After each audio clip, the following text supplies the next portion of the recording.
Welcome black. Live that SINY, your host, Andres. Hey, please excuse that little thing that came in there. But we back with part two. Part two of this Right, special. right. Part two of the crusade. You know what I'm Right. saying? I ain't even gonna say the challenge, the struggle. This is a crusade, right Crusade, here. right. You know what I'm saying? We got Victor Abraham in the I like house that. again, and we didn't get to ask the questions that I wanted to ask last time because we were so invested in telling your story. Right. You know what I'm saying? But I did have compiled questions that I put together to ask you. Is there anything you want to say before we start? Like, how was the feedback going with the last show that we did? Yeah, it was pretty. It was good. It was a good feedback. I felt like people was hitting me up. They was interested. They was telling me, apologizing. Right. For they didn't even know. Some people didn't even know that I had went through that experience. So Right, for them to finally sit down, watch the interview, I got a lot of response. Family members, it was good. It was very informative. Right. And it kept them hooked, and they was able to digest everything. So I hope, with the second go around, now Right, we just right. landed home now. Right. Because we got more other projects that we got Right. coming up, especially this crusade right here. That's a fact. But it was a real challenging experience for you, and I wanted to, because a lot of times when we tell people stuff, and they see our energy or the anger, and then that's what they focus on more instead of focusing on the story. Like, yeah, he was hyped up. I was like, what's so hyped like that? You know what I'm saying? And didn't hear really what came out your mouth. So I was glad, we was able to get the story out. I was really trying not to trigger you with some questions, and that's why we back for part two right now, because Now I would have get triggered now because right. it's a triggering thing, right, So right. I mean, no question is out of the question, I guess. Right. So I'm here to answer your questions to the best of my ability, and hopefully. And people have been reaching out to you because you Right. sent me a link to somebody, and please excuse me, I don't know the person's name, but I will be getting in contact with them. The person who reached out who said they wanted to tell their story. Yeah, another friend of mine. I guess he's battling with some felony charges right now. Right. And he was just, he needed some help as far as resources, and so I was like, I'm gonna put you in touch with, Right. the few people I do know, that can help you. Appreciate it. Gratitude, my brother. No problem. All right, so you ready to start this? Yeah. Oh, let's get this thing started. Right. So I'm going to just start by asking you, can you describe the events leading up to your initial encounter with the police? Just refresh them. Well, it was just a regular day, chilling with my friends, I think it was like 7 or 8 o'clock in the evening. I had parked in the back of 225 located in Park Hill.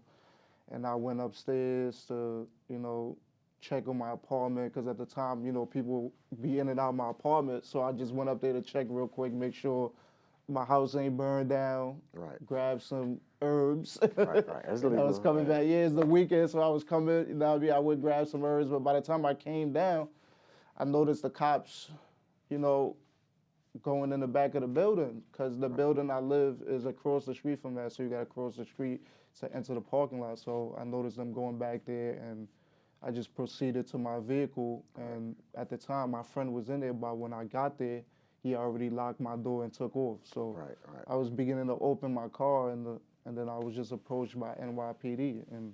And I was out here in Staten Island. Yes, in Staten Island. Okay.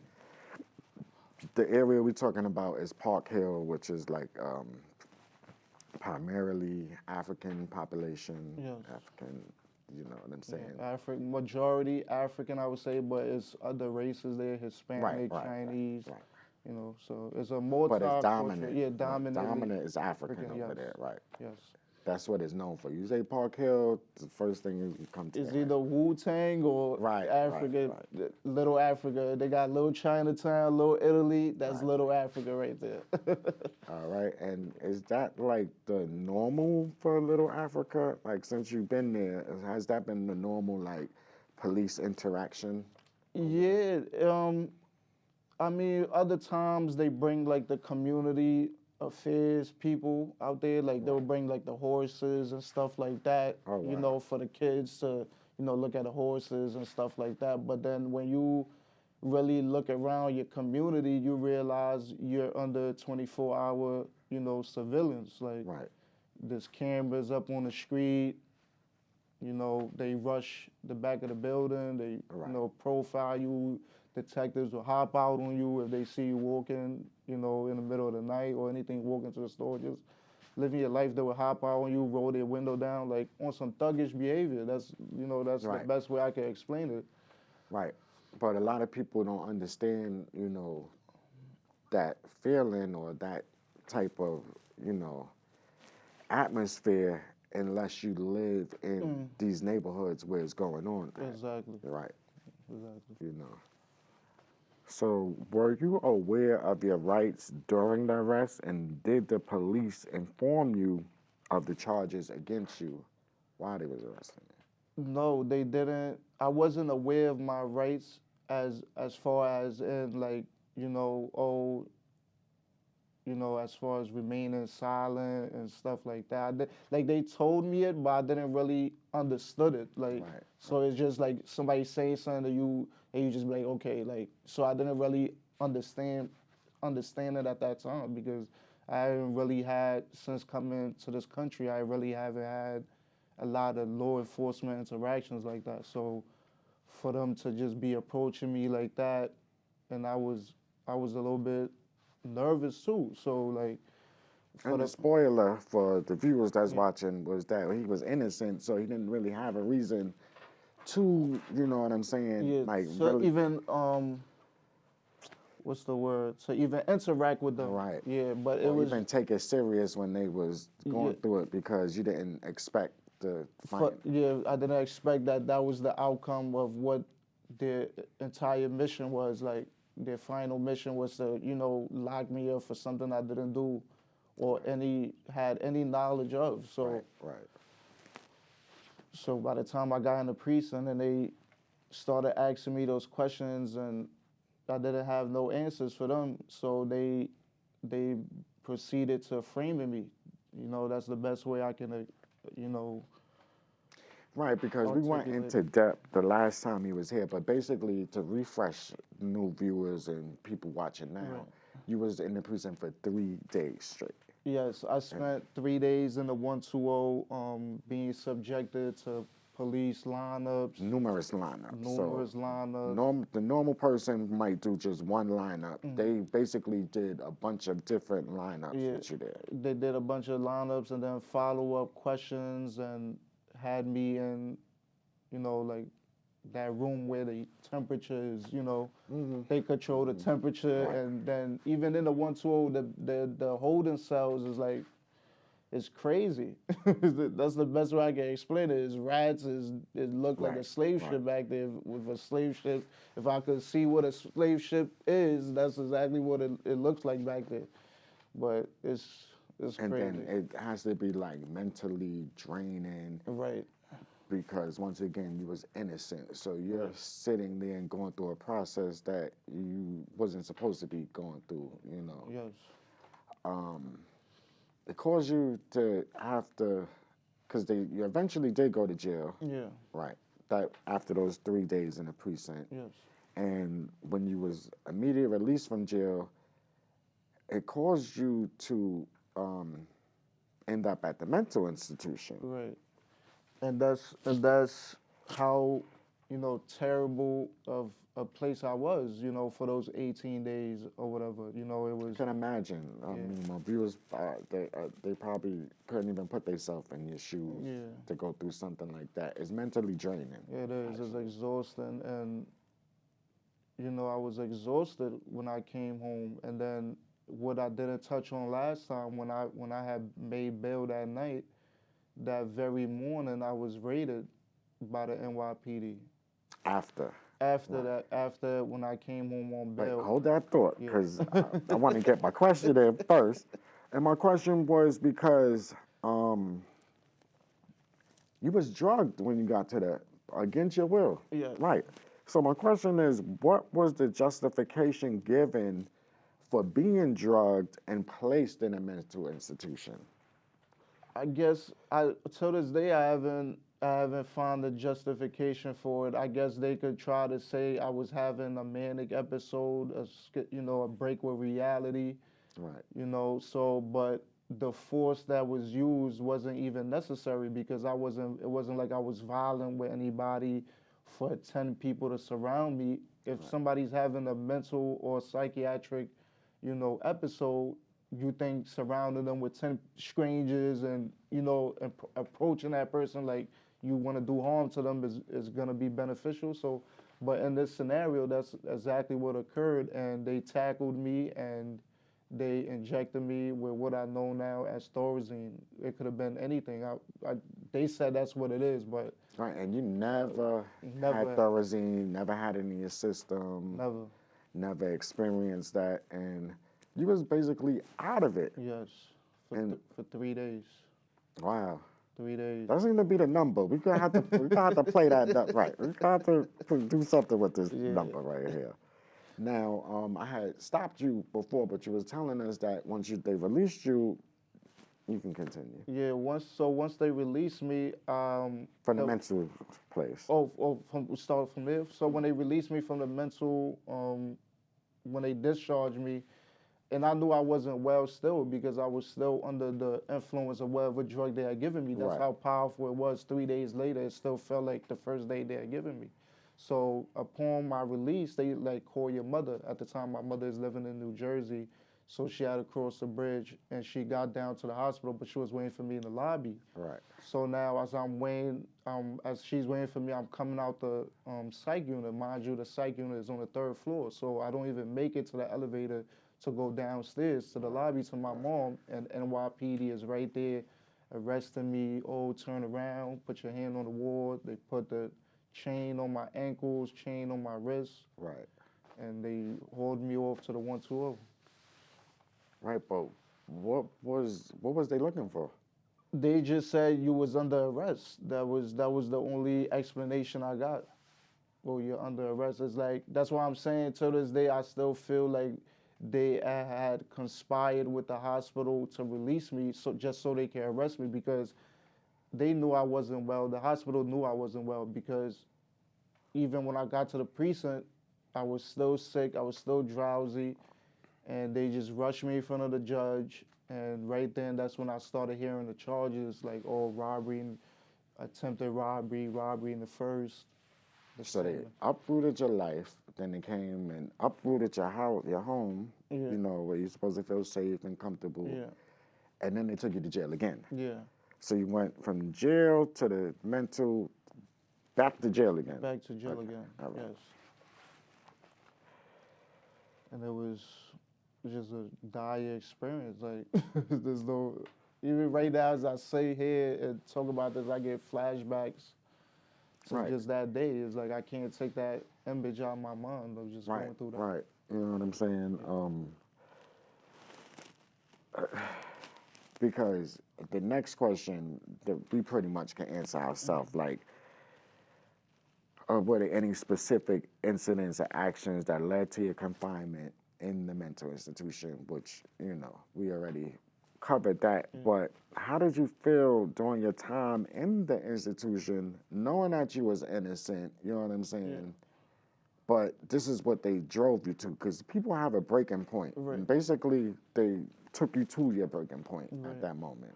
But how did you feel sitting in there, knowing you was innocent from the time they first approached you? Right. When you say like sitting in the hospital, Yeah, I didn't even really have the time to digest it because I was just under so much drugs. Like, Right. like I was like when I say I was out of my mind, I couldn't, even my mother came see me in the hospital, she brought me food, I couldn't even eat it. Right. So it was like that for like 3 days where I couldn't even eat nothing. I just wanted to lay down because I just felt crazy Right. walking around with all that, you know, drugs in your system, Right. especially something I never taken before a day in my life. So it was just it was just a scary experience because when you in that type of when you under the influence like that, it's like it's too much for your body. So you know you like, am I ever gonna come down? Am I, you know, is this what's gonna be me now for the rest of my life? Because, you know, 3 days felt like eternity. Right. Yes, Right. it felt just like that. And were you able to communicate with anyone outside the institution while you were there? Like, were you able to talk to your family to let them, let know, what was on your mind, Yeah, that type of stuff, what was going on in there? I really couldn't. And every time I tried to dial the phone or speak to my mom, I really couldn't even talk really. But I would just be like, "Can you come?" Like I would be like saying it like hi. I think from that what I'm remembering now, because I don't really remember much, but I just Right. remember a couple of times. Right. It We're might have, talking yeah, 2016. So, yeah, it might right. not have been even that I called my mom. She probably just came to visit me, and then I just remember having little flashbacks like that of her coming to see me, and I'm in my hospital gown and stuff like that, and having to be walked over there because I'm just so drugged up. Like, Right. and then they sit me there, and then I can barely talk, and then the room is spinning, and then I just leave and just go lay down, and then it's like my mom is gone. Like, so it's like that. It was coming in like fleeing. Like 1 minute I would be high, like laid up from the medication. Then I'll go Right. see my mom for like 2 minutes, and then I'll just be back in my bed underneath the same conditions. It's just a weird. It's like being on tranquilizer. It's like Right. that. It's like every moment is just fleeing. By the time you realize, you know, like when you go to sleep and you wake up, but then you realize it's like 6 o'clock in the night. Right. It's like that. Like you realize, oh, I went to sleep at 12, but then by the time you wake up, it's like 6. So you like, damn, how did I even? Right. So The it was time. like Where did that. the time go? Yeah. And I completely forgot my next question, which is crazy. Um, so we're gonna go to my next Yeah. question is, did you have access to legal representation during your time in the mental institution? No, I didn't. I wasn't. They probably did read me my rights or give me a pamphlet or something like that, but Right. I did not. I was too. I was too under the influence from what I remember. Like I couldn't even eat. I don't even think I ate anything those 3 days either. Like Right. And you're a come to big think guy. about You're it, yeah. tall. You know what I'm saying? Stocky, and you already um, basically was kidnapped and being held under, but out of your will. Yeah.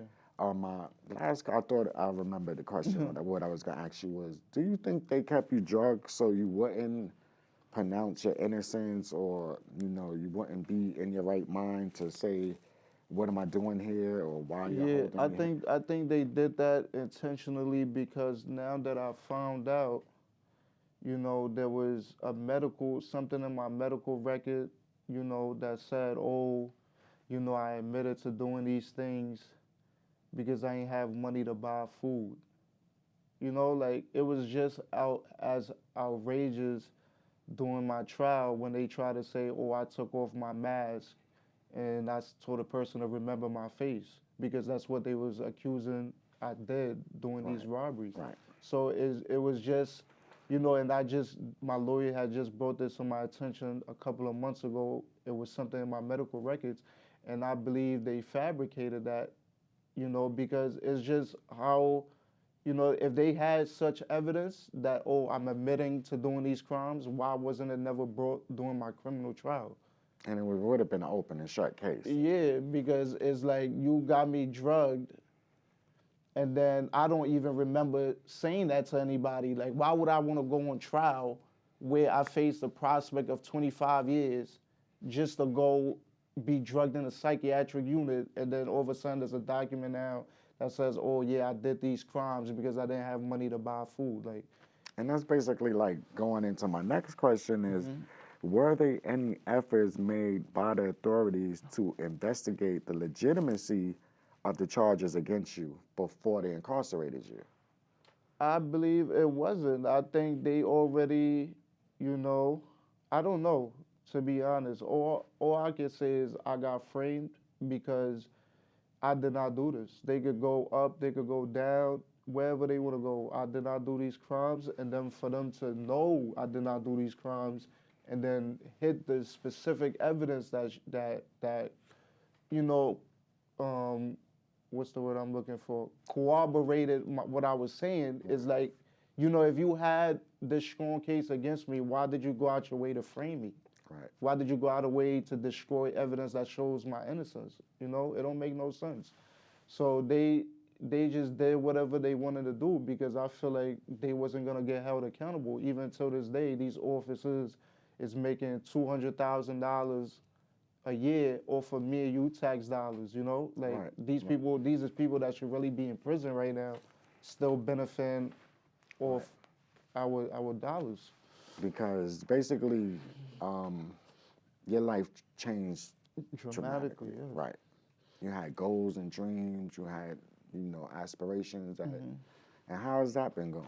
It's been tough because these people they think, oh, I don't know if they think I wasn't gonna be nothing or something like that, or they felt like, oh, he's black, he's not gonna go anywhere, he wasn't really gonna reach those heights, so they try to downplay what they did to me.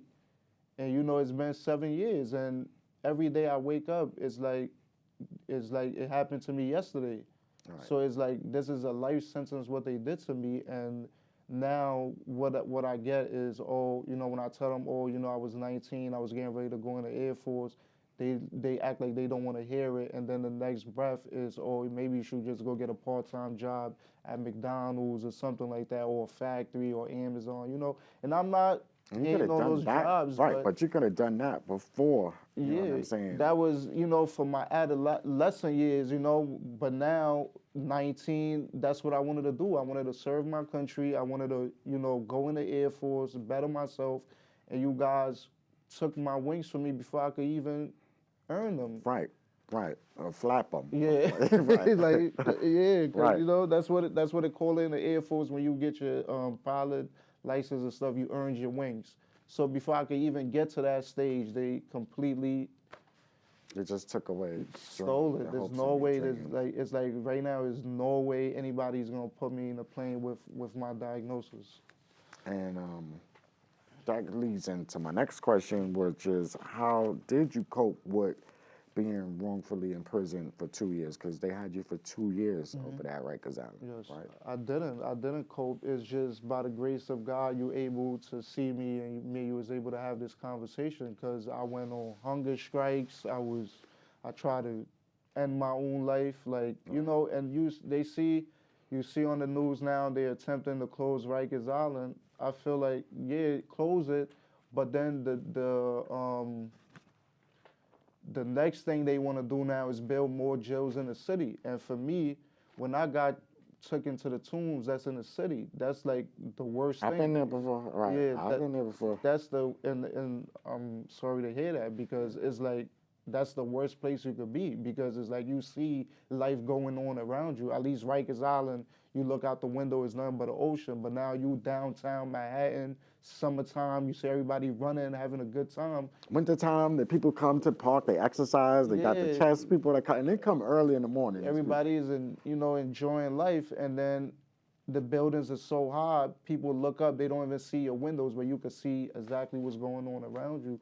And if you somebody that know you didn't do nothing and you in there unjustly, it makes you more depressed, it makes you more suicidal. So for the city to be building more jails in the city, and they know that they put innocent people in there, people with mental disorders, all type of things, it's like a punishment within a punishment.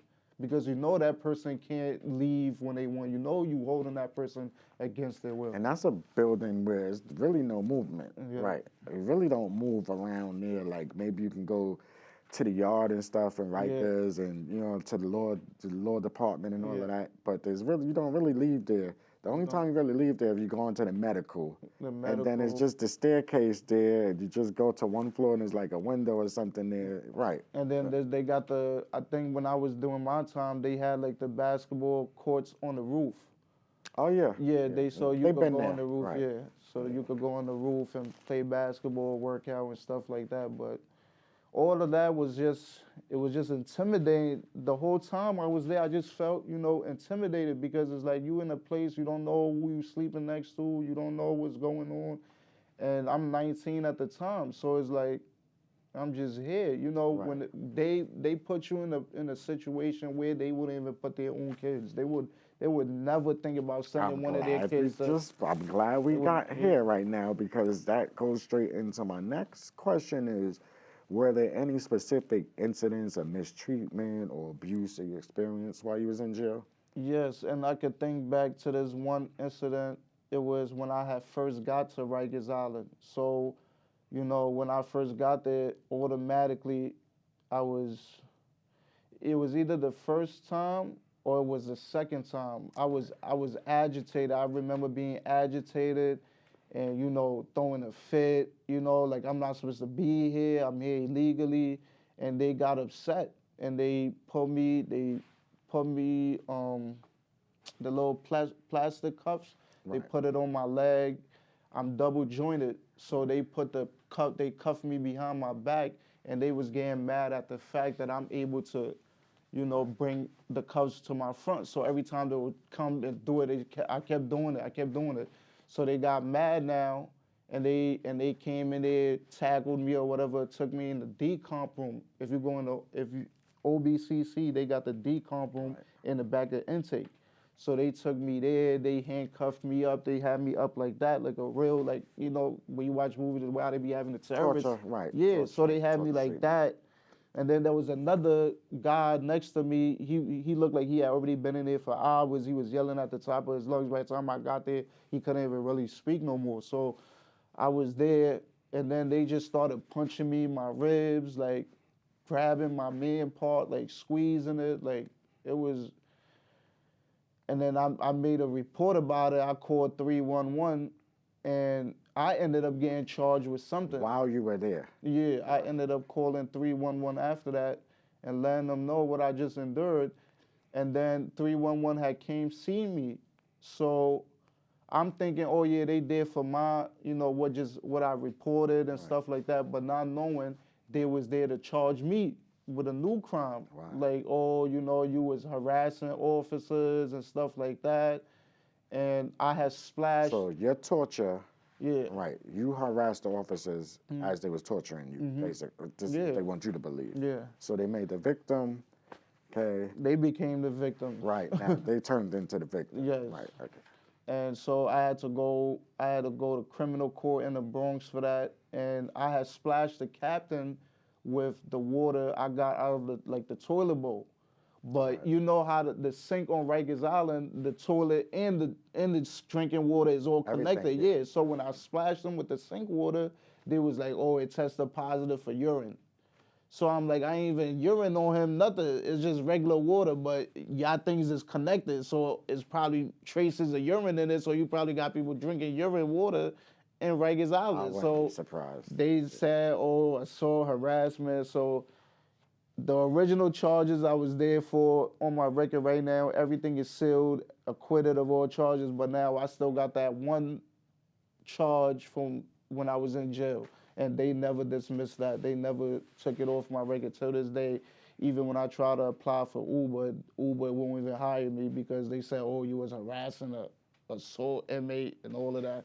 Wow, wow. I'm like, these people is... We gotta work on getting that expunged. Yeah, these off of people there. is crazy. It's not even supposed to be there right now because I was there under false charges. So all of that is like fruit of the poisonous tree, I think. Let me ask you, can you describe the emotional toll this experience took on you and your loved ones? Because it's been a hard road. Yeah, I can speak for me, myself, personally. For me, like I said, I say this a lot, and it sounds like a broken record now, but I haven't had a good night's sleep since 2016. Like, I sleep, I close my eyes, I'm stuck on Rikers Island. You know, I'm having terrible nightmares, waking up, night sweats. You know, I was never like this before going there. Like, even when I think about what my mom had to endure, like coming to visit me, my little brother is being subjected to strip searches and stuff like that. You Wow. know, and they don't really speak on those things. I guess some part of their mind, they just blocked it out. But, you know, I remember them going through that experience. I remember me going through that experience. So it's like I'm gonna say it for both of us because I know they probably don't want to speak on it. Their minds probably Right, blocked they're it not off. here Yeah, right now, but yeah, they are welcome to come the yeah. next time that you Next come to the time. studio. Please bring them with you, Yeah, because they did come the first time, yeah, but they had to go. yeah. So, And then my brother is just trying to figure out his path in life right now. You know, and then my mom, she's like 2 hours away in Jersey, so we just gotta right, find the time to have the whole family right. come But out. also, you also have family members who didn't believe that she was innocent. Right. They went with the narrative that was being pushed, you know, Right. and And I wouldn't say they went with the narrative, but it's just like, you know, everybody's just worried about bills. right. You know, and this happens so much. You know, people that wouldn't be the first place people mind go, oh, he's being framed by the I had police and stuff like remember that. two of my nephews. The Right. same time you was going through Yeah. that, they was going through it. Yeah, You know so what I'm baby, saying? you were special. Nah, Right, you one in a million that you know you have close ties to the Yeah. justices of this system. But the rest of my family, you know, they hard workers. You know, they go to work.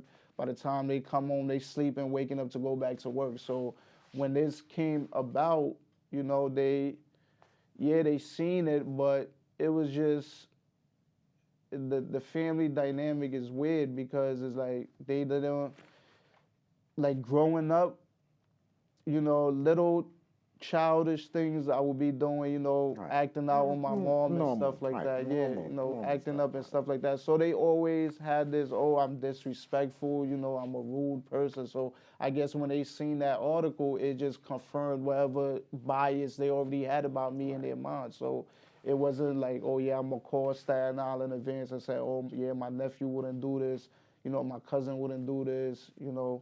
So they just stuck their ground. It was my couple of aunts came to visit me, but to say come to my trial every day faithfully, put up money for my bail and things like that, they didn't really show any interest in doing those things for me. And even now, you know, it's just a weird scenario because you know, Right. nobody still calls on my behalf. I'm having to do all these things myself. But Yeah, hopefully, with this crusade that we yeah. got going That's on, right? trying to We're wake looking them for up. people to volunteer. We're looking for people to help. We're looking for Everything. right, Share it. You right, don't even right, gotta. You don't even gotta. You right. know. Even the littlest thing like Yeah, sharing share it. helps. You know Yes. what I'm saying? Get this story out there because it's important. Today is me, but tomorrow it could be your loved one. Tomorrow it could even be yourself going through this situation. So in my situation, I didn't really have a lot of support, but in that, you know, I'm here now, you know, so sharing it and stuff like that.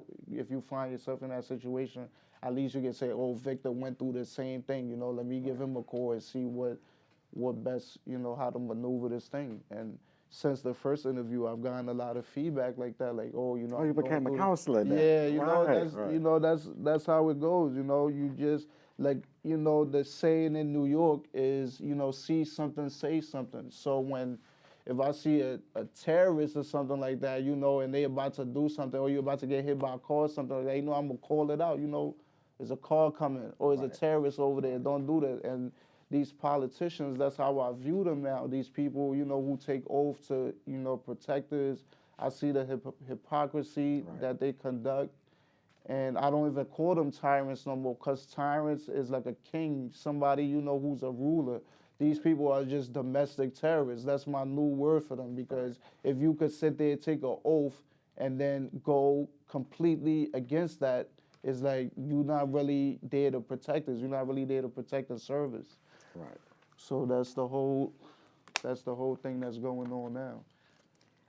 So my next question is, what steps did you and your legal representation take to prove your innocence?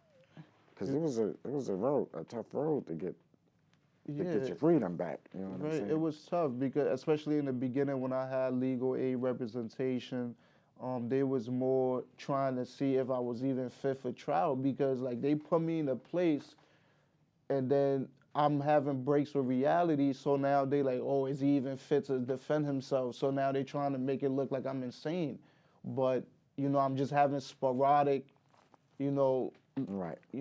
of clarity and stuff like that. So it came a point where they was like, oh, let's do a 7:30 psyche valve to see if Mr. Abraham is fit for trial. So while that was going on, they scheduled it for me to meet with the state doctors in the Brooklyn jail. So Right. when I went down there, I told them, And look, this is the legal services is yeah, advising you and pushing you in that direction instead of finding or holding them to where's the evidence that he committed these crimes. right. Right. Instead of, trying to defeat the case against me, they trying to make it look like, oh, he probably did this because it's insane. That's all I could garner for it. But it's like when you in that situation, it's hard. It's like I just felt like even now I feel like still in a state of shock. Like I can't believe like as I'm talking to you, I still can't believe like this is my reality. Like this is what really happened to me because when I used to go to court and I'm standing across from them and the glass is right there and they telling me, oh,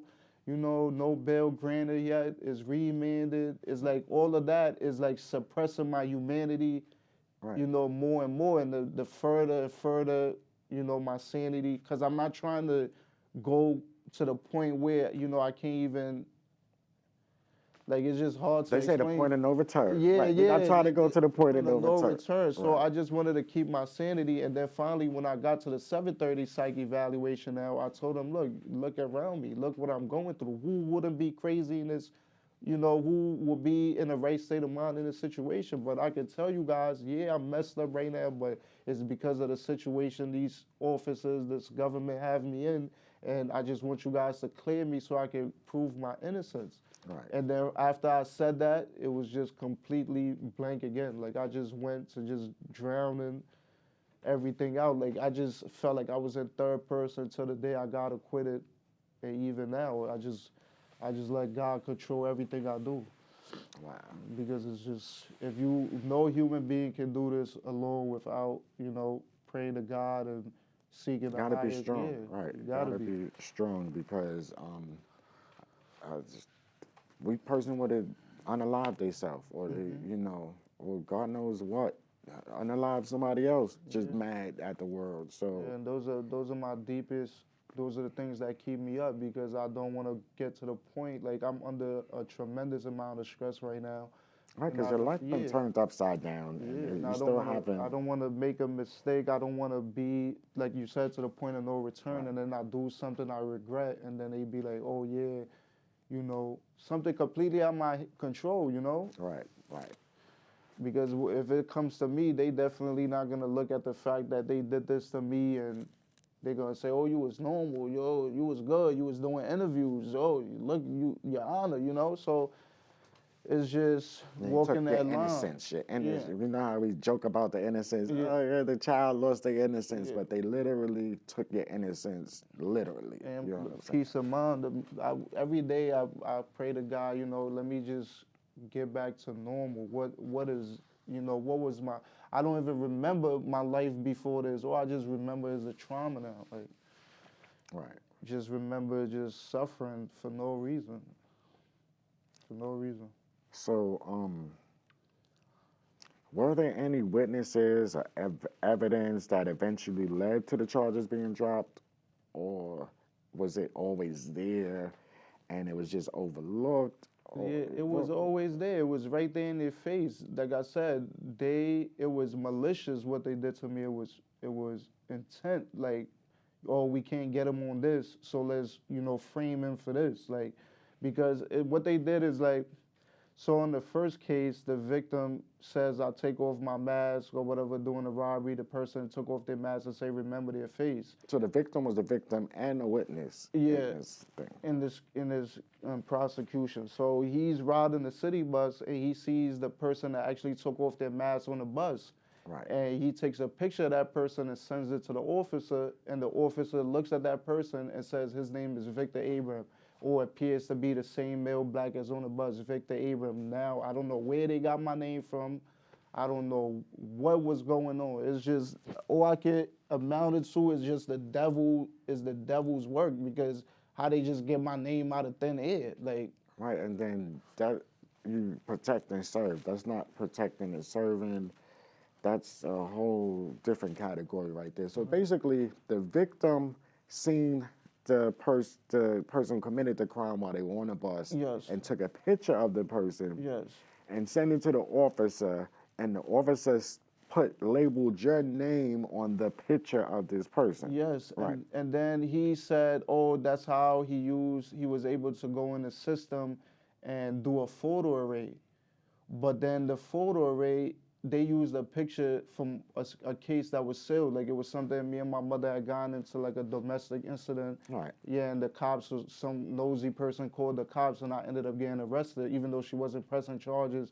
So the case got sealed. Everything got sealed. So for them to even have access to that picture just show how unconstitutional this whole thing was. So they went in a sealed case, took my picture up, added it to the person, and convinced the person that that was that person he's seen on the bus. But this person is a drug addict, mind you of that. This person is living in a halfway house. He's made countless reports of people robbing him. He has assaults on his record, from what That I sounds know. like a Yeah, professional. It right. came to the point where even my lawyer was questioning the fact that he has two different ways of spelling his name. We even thought he was a CI. That's what I'm saying. That sounds Yeah. like a professional. When we say CI, we mean informant because, confidential informant, Yes. actually. That's But that sounds like a professional, because some people make a living out of that and they place a lot of crimes on innocent people yeah. just to get that little bit of extra cash Yeah. to support their habit or whatever. Yeah. You know what I'm saying? And was he held accountable for No, that stuff too? he was never held accountable. In fact, the judge on my case, and his name is Judge Garnett, I think he's retired now. He made them come in court and even pointed me out. Like, I'm like, these people don't owe me no loyalty. Like, why would they all of a sudden now come and say, oh yeah, oh I made a mistake? You know, they already too far in. So they Ah, trying to protect themselves now. right. So they, oh, he did it, I have a photographic memory. Then when the bus picture comes up now, oh, what happened to the bus picture? Oh, I sent it to him. I deleted it from my phone. Why did you tell the grand jury? Oh, I don't know. You know, why did you tell the DA office? Oh, I don't know. I thought the officer was going to do it. Then you go to the officer, where's the picture? Oh, I destroyed it. It wasn't of no importance to my case. Right. But you said you used that picture to identify me. You said that person was Victor Abrams, so that was crucial evidence. You know, that's the identification. That's who the person identifies, the person who robbed them.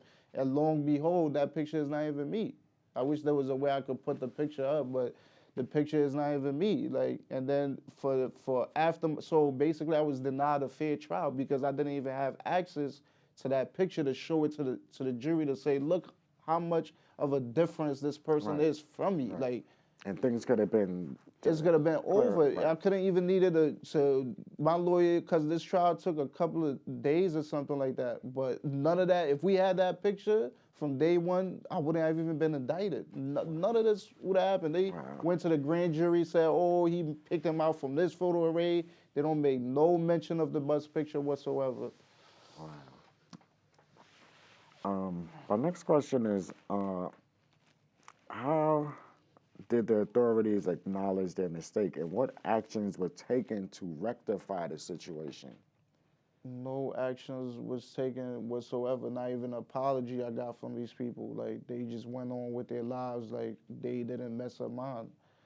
Like like I said, up to now, the ADA that was on my case, his name is Michael Tanusis. Right. In fact, he's now claiming to be a New York State Assemblyman and online posting Martin Luther King quotes and doing all these things. But Yeah, I feel noticed he became a follower of you also. He's one of your followers. yeah, Right. yeah, he's one of my one of my peoples now, right? Right. That's what I'm saying. So I was on Facebook the other day live doing my little live showing, venting out my frustration with the system. And he just joined my live out of nowhere. So, I had to screenshot it. Right. Like, this guy really want to see how much he really ruined my life right now. So because lately he's been calling like the state lawyers in my federal case. He's been calling them like, oh, Victor Abraham is harassing me. Like all your other cohorts is flying below the radar, because they know what they did to me and they see the type of noise and attention I'm trying to bring to this situation. So they've all been flying below the radar. You the only one who wanted to be the president of the United States. So, And then it seems like the same scenario where they keep trying to make themselves the victim right. in this situation. And they're not. They're far from it. These are people that's supposed to be in jail right now because what they did to me was completely against the law. There's no absolute immunity. There's no nothing because I wasn't afforded those special privileges. When I said I was innocent, they completely disregarded it, even though they held the evidence showing it. So now here it is that it's clear to see that these officers frame me. Not the officer go to jail, not the DA get reprimanded, Michael McMahon running unopposed in a field full of Republicans. Like, I'm like, this is crazy. That leads into my next question is, have you received any compensation or support for the wrongful imprisonment and a violation of your rights? These people laughed in my face, right? When I first filed my federal lawsuit against them, they took like 4 months to come back with an offer of $5,000. So now if you do the math, I did 385 days against my will. That's without the trauma, without anything, just 385 days in I see prison. them give people did 3 days millions of dollars. Yeah, you know what I'm saying? that's what I'm 3 saying. days. But the money is important because it's like, y'all ruined my life. I'm never gonna be able to do my dreams, never gonna be able to provide for myself the way I wanted to. Now I gotta, try to find another scenario. So for you to offer me 5,000, I just took that as a final slap in the face. Like, oh, we don't really give a crap about you or what you experience. Because even if you do the math, how much is that a day? 5,000 divided by 385, that's like $12 a day, 12 cents or something like that. I don't have the exact math now, but that's for It y'all at costs home. more to hold the prisoner for a day than $12. Yeah, and then they tell me, I got these lawyers telling me, oh, that's what they do to everybody. Well, y'all need to realize, I'm not everybody. My name is Victor Infinity Abraham. I'm a different individual. Y'all been doing this for a while. Look at the thing with the Malcolm X, the guy they accused of killing Malcolm X. They threw 36 million in his face, and you don't even see him around no more. But for me, it's more than the money because it's like these officers were supposed to get arrested. They wasn't supposed to be allowed to continue to terrorize more civilians. Like, you got them with a gun right now. Even right now, as I said, I'm going after them. They could be like, oh, I'm tired of Victor Abraham, put my name in the computer, find exactly where I am, and come and slaughter me and my family. And then I tell these lawyers, and they don't even care. They like, oh, that's not gonna happen. I've seen cops kill people for way less. Yeah. So now me, who's going after them, who's exposing them, what's stopping them from doing that? They could kill me and be like, oh yeah, it was a robbery going wrong. They could say anything, just like how they assassinate people all the time. They make up excuses and fool the public on what really happened. So it's like, I just move strategic. I don't even like going outside. Be strategic in your movements. And because we still didn't get through the questions again, so I don't even know what to say. But I think we did good. We covered a lot of. This question is very important. What changes or reforms would you like to see in the criminal justice system to prevent similar incidents from happening to others? Is nothing we could do because the laws is already there. The laws is already there to Right, but what reforms would you like to see? Like what could they do, or what laws could they bring in to prevent this from happening? I'm telling you, there's nothing else they can bring in because it's already on the books. Just like how everybody know, murder is against the law. Right. So this is already against the law. So it's like you can't make anything else. Like the situation with Khalif Browder, that's how the people got speedy trial and things like that is already there. So things is already there. It's already in their memo books. Oh, don't destroy evidence. Turn over evidence. So they already received the training. It's just they just want to be cruel. So you could write a million laws and say, oh, do this, do this. They're not gonna follow it because the laws is already on the books that tells you this is illegal for you to be doing. You can't lock somebody up without probable cause. You can't if you have something evidence that show a person innocence, you're supposed to turn that over. It's called Brady material. Right. You're supposed to turn it over. So for them to still be practicing these draconian, behaviors is insane. And these are people who take oath to honor the Constitution, protect and serve. And they just what they do is like they just target people of color. They don't care if you're innocent, guilty. They don't care. They locking you up because at the end of the day, they're not gonna face any accountability. Right. That was for future councilman Victor Abrams. Yeah. That question was for a future councilman because you do have aspirations of getting into stuff in community and affairs and making changes, real changes. Yes, because the people I see now is like, look at this situation, right? The person Michael Tanusis, he was the ADA in my case. Right now, he took Nicole's Malatakis seat. So any state agency, like my situation with the NYPD framed me, I'm the one who's supposed to go to him now and be like, oh yeah, this happened to me. Like say something like this was to happen today. That person would have to go to Michael Tanusis, And for me, he's representing me. How can I go to him and he's the one who tried to give me 25 years? Right. So it's a revolving door of wickedness because the Nicole Malatakis, she's in charge of Social Security. So right now they all know I'm trying to, I'm exposing. Problem. Yeah, I'm even having a problem receiving my Social Security, and I feel like it's because of what I'm actively doing right now. It's like they have labeled me public enemy #1. So there's been a lot of retaliation. Yeah, it's been a tremendous amount of retaliation. By the time they hear my name, they hang up the phone. They doing whatever they want to do. But at the end of the day, I'm not the only person I fear is God. That's the only person, and I don't even try to go after them physically or anything like that because that's God's job. That's his creation. Right. He created that. So I just pray. And that's giving them ammunition. Yeah, you know? Right. Now they could say you're a criminal. Yeah. You committed a crime. Yeah, you I sold to them or anything like that. No, I just hit them. I hit them with the truth. And the truth is better than anything. It's sharper than any blade. It cuts deeper than any bullet, anything. Because they can't deny it. So I guess this probably be the last question because time been just. What advice do you have for others who may find themselves in a similar situation? Don't give up. Like some of the questions I got now, that I know now, if I say I was to ever be in a situations like that, like some of the questions like, oh, where's Brady material?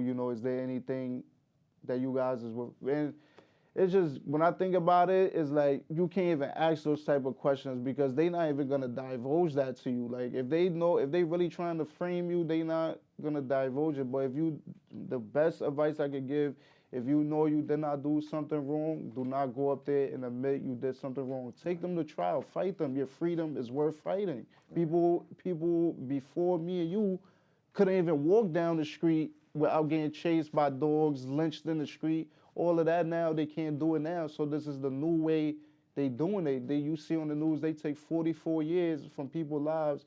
People go in looking like me, come home, no head, no mom, dad, everything dead. So that's their new way of torturing us. And the money, it's not really a proper punishment because they hold the printer.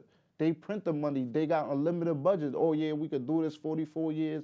And that's how they keep track. So now look at this situation. They wanted me to do 44 years before they realized, oh yeah, now we did something wrong. So it's like 385 days is like one day to them. They don't even look at that as a traumatic thing. They think, oh yeah, it's not up to par with 44 years or somebody who did 27 years. I wasn't supposed to be there a minute. And to be honest, I feel like those people who sat in jail for 44 years, they would have had to bring me out in a body bag because the type of, I was only in there for 385 days, and they wanted to kill me there. It was no day that they was comfortable, you know. Oh yeah, let me turn my back against Victor, because I was always telling them I did not do this. I was always trying to escape, and it broke me to the point where I was like I can't, I can't do nothing violent, because it's like I can't try to escape. I just gotta lock in and take my case to trial. And I don't know when that day could come. It could be 3 years from now, 4 years from now. Right. But I know I'm gonna keep saying the same thing over and over. I did not do this. And y'all could go up and down. Y'all could, whatever y'all want to do with y'all lives. Y'all would never tell me I did something and I'll go up there and say, oh yeah, I did it. Even if you offer me time served. Time served is the last thing you want to fall for, because time served is like, yeah, you could come home that day, but your record might as well be a life sentence, because like the charges I got charged with, those are felony charges. I wasn't gonna be able to do nothing. Just like how right now I can't do nothing because of my disability, it would have been because, oh yeah, my record. But it's still like that. Even though I've been acquitted, it's still that bias. It's still that stigma that gotta follow me now for the rest of my life. And Right. It wasn't no real resolution. it wasn't till this day, no resolution, and I'm left feeling like, oh, it's not fair. Like, You just went through a lot. Yeah, And it's it's not like you fair. just went through a lot for nothing. You know what I'm saying? Basically. It's not fair. And the way how they look down on me and try to make it seem like I wasn't gonna achieve my dreams. They try to make it seem like, oh, you're 19. If you didn't get there, yeah, you would never got there. Like, but it's so much than that. Like, I could have walked in the store. Like, I like to use that analogy. I could have walked in the store and won $1 billion playing the lottery. But those are things I would never know. That whole time I was being tortured. But one thing, I like to find good even in a bad situation. Right. And even through all of this, you have become like father number one of the year. You know what I'm saying? Yeah. Like, you have become a family man Yeah. and more family orientated. Yeah. And we didn't shout your children out last time, but please say hi to them, because I know they're gonna watch. Right. Yeah, I get older, you see what I'm doing. This is all right. part of it. I'm doing this for y'all. I'm doing this for everybody else, And because that's it's like, really it's like important. what holds you together, your Yes, strength right there. yeah, I get my strength from my kids, because it's like they could have even been born. Like, that's the gravity of this situation. If these people would have gone their way, my kids today, and I make sure I show it in their face. I said, this is what you almost stole from me, and you need and some of them, they don't even have kids, so they probably look at it Don't and know, laugh. I don't right, even care, right, because they don't know. I post it on their social media. I post it on their Facebook, Instagram. Anywhere I see them trying to act like they care about what people go through, I'm right there underneath it like, no, you are a hypocrite. Like, for example, Martin Luther King Day, he posted, oh, happy Martin Luther King Day to Nooses now. So I'm like, you don't care about black people. Why you even, he made a little flyer. He had Michael Tanusis next to Martin Luther King. I'm like, the next day you're going to go right back to oppressing black people. So you just doing that to be a hypocrite. Right. So we on the last 30 seconds. You know what I'm saying? But this is a crusade right here. Yeah, Thank you for having me again. Yes.